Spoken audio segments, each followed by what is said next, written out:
Whether you think you can or you think you can't, you're right.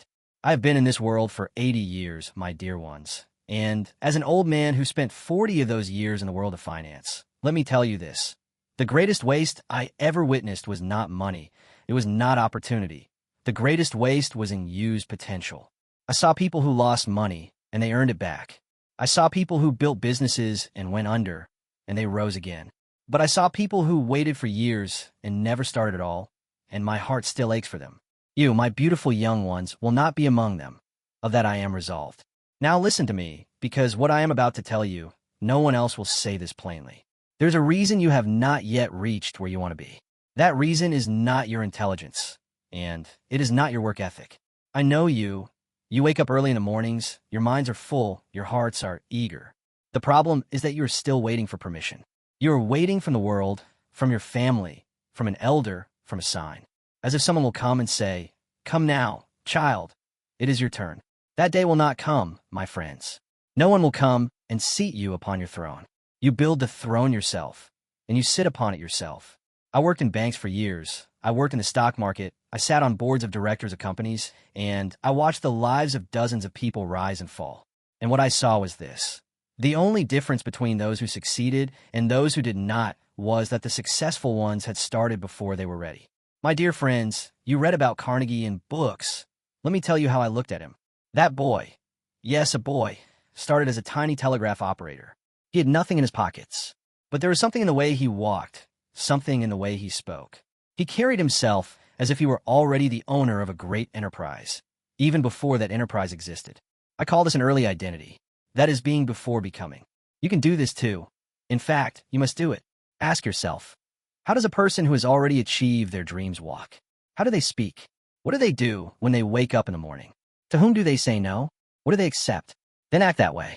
Today. Now. Without waiting. Because if you're waiting to become, you will never become. But if you act as if you already are, in time you truly will be. This is not something I made up. This is the foundation of psychology. This is 40 years of observation. My dear ones, I learned something very fundamental in the world of finance. Markets price in expectations before they materialize. That is, the world begins to price in what is coming before it happens. A stock gains value before a company even announces profits, because the market has already believed in that company's future. People are the same way. Those who see you are making an inward valuation about you. And depending on how you appear, how you walk, how you speak, that valuation is formed accordingly. I call this the law of assumption. That is, a man who acts as if what he seeks is already his, draws toward himself the conditions that will turn that thing into reality. I know it sounds mystical, but this is not mysticism, my friends. This is psychology. This is 40 years of observation. Look, if a young person's shoulders are slumped, their gaze is shifty, their voice trembles, the mind says this person is not yet ready. And unfortunately, the world says the same thing. But when you see a young person with upright shoulders, a clear gaze, and a calm voice, the world pushes opportunities in that direction. Do not sell yourself cheaply, my dear ones. Please do not sell yourself cheaply. There was a young man named Barnes. He was poor. He came to Edison's office, but he had not come to look for a job. He had come to become a business partner. He had no money in his pocket, but his shoulders were straight and his gaze was focused. Edison saw the determination in those eyes and said, "Here is a man I can trust." He did not look at his resume. He did not look at his experience. He looked into his eyes, and he liked what he saw. You too can carry those eyes. All of you can carry them. Now, because I love you, I will tell you the truth. Most of you speak about your goals like beggars.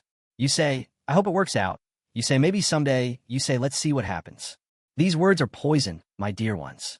They look small, soft, and innocent, but as they accumulate inside your mind, they keep you stagnant. A beggar begs, a builder builds. A beggar waits for approval. A builder looks at his plan. A beggar waits for the world to notice him. A builder starts before the world takes notice. Let me teach you different words. I'm doing it, not I will do it. I'm expecting, not I am hoping.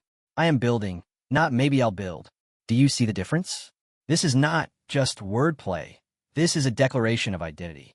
Durant, even at the height of the ridicule he faced, did not say, "If this proves useful."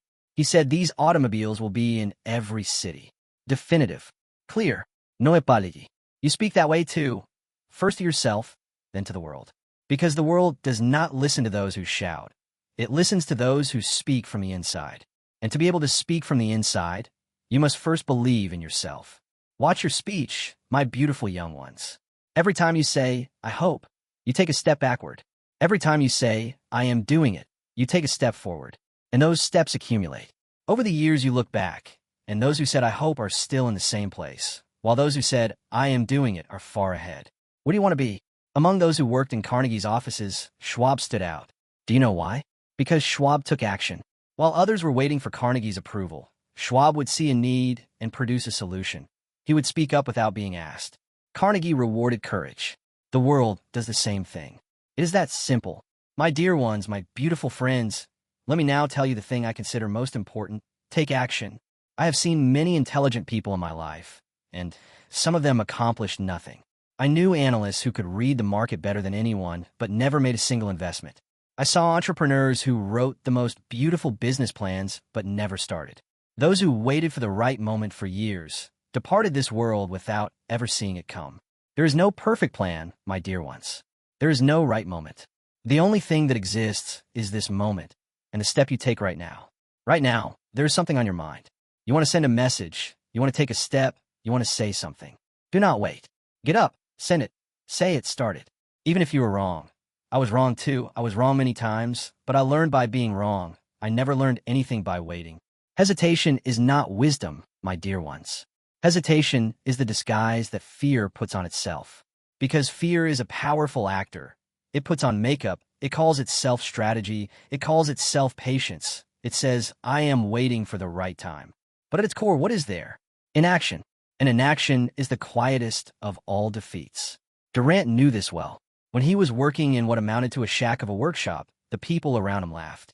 Engineers laughed. Journalists laughed. Investors gave up. But Durant did not laugh. Because Durant had seen it inside himself. And what he had seen inside spoke far more loudly than the noise outside. I encourage you to possess that inner voice. That voice is in you. I know it. Do not suppress it. Give it permission. Look at Edison. The newspapers declared him mad. Investors lost hope. Intellectuals found him absurd. But Edison did not stop. Why? Because he was not waiting for proof. He believed in the vision. And belief in a vision keeps a person standing even in the absence of proof. You too. Keep yourself standing. Walk before the proof arrives. Work before the applause comes. Move forward before the approval comes. Because confidence, like courage, does not come before action. It comes after action. First you do, then you trust yourself. First you take the step, then the path becomes visible. You do not need to feel perfect to begin. You just need to begin. So when will you begin? Tomorrow? At the start of the year? When the right time comes? Then let me tell you this, the right time never comes. But the present moment is always here. The present moment is always ready. Whether you use it or not is up to you. In my life, the things I was most sorry about were not the things I had done. They were the things I had not done. And those undone things were those waited for right moments. You will not live that regret. My beautiful young ones, let me give you a small secret. For years, I walked into boardroom meetings, and before a person even spoke, just from the way they walked, I could tell how much they believed in themselves. Were their shoulders raised? Were their steps resolute? Did their gaze not wander? That person had already earned respect before they opened their mouth. Your body says everything, my friends. No matter how powerful the vision in your mind is, if your body is saying the opposite, that vision can never make its way out into the world. Barnes's shoes were worn, but his shoulders were straight. He was poor, but his gaze was focused. His physical state did not betray his presence. What is your body saying? Hunched shoulders say, I am not yet ready. A straight back says, I am here. Every morning, look in the mirror. Untapped. Look into your eyes. And say this. You don't need to shout, just say it with conviction. I am that man. I am that woman. Today, I walk like them. Does it sound ridiculous? I know. I smiled the first time I heard it too. But try it. For 1 week. Every morning. Then see the difference for yourselves. Your body does not only carry emotion, it also produces it. When you stand upright, your brain receives different signals. This is science. And you can use this science every morning free of charge. Use it. Now, let me also speak about speech. Because speech, too, is a form of body language, my dear ones. What is felt inside is shaped by the words that come out of the mouth. And the words that come out of the mouth shape the inside. This is a two-way road. Think of Carnegie. Before he built his steel empire, he was building his words. He did not like vague speech in his office. When someone would say, maybe we'll do it, or let's try, he would ask, no, we are doing it. And when are we doing it? Because he knew. Words turn into plans. Plans turn into action. Action turns into results. But vague words turn into vague plans. Vague action turns into vague results. You too, clean up the vagueness in your language. Instead of I hope, say I expect. Instead of I'll try, say I'm doing it. Instead of someday, say this month. Each change looks small, but its effect on the mind is great. My dear ones, I must also speak about your environment. In 40 years, I saw this very clearly. The most intelligent men shrank in the wrong environment, and the most ordinary people accomplished incredible things in the right environment. When you look around Carnegie, what do you see? Powerful minds. When you look around Durant, what do you see? Challenging thinkers. Durant and Edison would regularly come together. Firestone would join sometimes too. These men did not gather to flatter one another. They gathered to challenge one another. They questioned ideas. They tore apart plans. They sought something better. You need an environment like that too. Slowly distance yourself from people who make you smaller. Stay close to people who make you grow. This is not disloyalty. This is a survival instinct, the survival instinct of your soul. Because the soul also needs oxygen, and some people steal that oxygen. My beautiful friends, also look at your home. What sits on top of your desk? What is hanging on your walls? What is in your drawers? These things may seem small, but they whisper into your mind throughout the day, and whispers accumulate. An engineer keeps his drafting table clean. A surgeon lines up his instruments in order. You too, organize your life. Clear out the remnants of the past, and place the signals of the future. Use every object as a reminder. Is this object bringing me closer to the person I want to become, or is it keeping me in my old place? If the answer is negative, change it. Think of Rockefeller. Do not see him merely as a wealthy man. See him as an architect of the mind. Do you know what he did every morning? He kept a journal. He recorded his expenditures, but not just the numbers. He also recorded his mind. How he had behaved, how he had thought when he had made a mistake. He was building himself every day in every line. And that construction gave birth to one of the greatest fortunes in the world. This was not a coincidence. It was design. You too design yourself. Every morning, before the world says a word to you, you say a word to yourself. Take a notebook and write this. As someone who has already realized their dream today, and continue. What does that person eat? How do they walk? Whom do they speak with? What do they refuse? What do they accept? Write it. Write it every day. Because what you write settles into your mind. What settles into your mind settles into your life. This is not a legend. This is neuroscience. Repeated thoughts shape neural pathways. Shaped neural pathways shape behavior. You are reprogramming your brain. This is not the word of an old man. This is science. Do this for 21 days. Not 7, 21. Because the mind needs time like a seed that must germinate. You do not dig up the soil every morning to check whether the seed has sprouted. You wait, you water it, you leave it in the sun. Do the same with your mind. Water it, leave it in the sun, and ask yourself every week, did I walk a little more upright this week? Did I speak a little more resolutely? Did I make my decisions a little more quickly? If even one of those is yes, the seed is sprouting. And once it begins to sprout, it becomes very hard to stop. My beautiful young ones, do not underestimate the power of this daily writing practice. Think of Lincoln. We know him as a great orator, a great leader. But do you know what he did in his youth? He would rehearse his speeches alone in rooms. Sometimes there was no one there. By candlelight, it was only him. He made his voice heard to himself. He reinforced his words in his own ears. And when he believed it in that room, he convinced the world when he stepped onto the stage. You too begin in your own room. Convince your own ears. Validate yourself with your own eyes. The approval from outside is only the shadow of the belief from inside. My dear ones, I want to speak to you about moving with faith. Faith is a beautiful word, but most people misunderstand it. Faith is not sitting and waiting. Faith is trusting while walking. That is, you don't know, but you walk. You can't see, but you move forward. There is no proof, but there's movement. Edison made 1,000 attempts. With every failed attempt, those around him pushed him to give up. But Edison said, I have learned thousands of ways that don't work. This is not failure. This is knowledge. That is faith. That is the ability to walk without proof. You possess that faith. All of you possess it. You just need to stop staying small. And staying small is sometimes accepting the value that others have placed on you. You can reject that value. You can set your own price. And you can live out that value in your daily life. My beautiful friends, I now want to speak to you about confidence. Most of you think confidence is a feeling. You say, I'll start when I feel strong. But confidence does not come from feeling. It comes from doing. First you do, then you feel. Roosevelt knew this. As a child, he had asthma, was weak, fragile, but he decided to be strong. And every day, he put that decision into action. Over time, his body changed, his mind changed, and over time the world said, here is a strong man. You do the same. Do it without waiting. Do it without being ready. Become ready by doing. Because preparation does not come before action. My dear ones, preparation happens within the action. Confidence is not a feeling. It is a habit. And habits are built through repetition. Every morning you stand upright. The habit of confidence strengthens. Every time you make a decision without postponing, the habit of confidence solidifies. Every time you face a difficult conversation without running from it, the habit of confidence takes root. Over time, you'll find you have stopped waiting to feel confident. Confidence has become your natural state. You will reach that point. All of you will reach it. My dear ones, I now want to speak to you about the resistance you will face while doing great things. When you set out to do great things, there will be those who laugh. There will be those who don't understand. There will be those who say you're thinking too big. Let them say it. Edison was declared mad. Durant was dismissed as an amateur repairman. Rockefeller was called obsessive, and history wrote about them. Those who laugh at you are actually seeing their own lack of courage reflected in you. Cowards standing before a courageous person become uncomfortable, and they turn that discomfort into laughter. That laughter does not belong to you, my friends. It belongs to them. Do not explain yourself. Do not try to convince them. Just build, just create.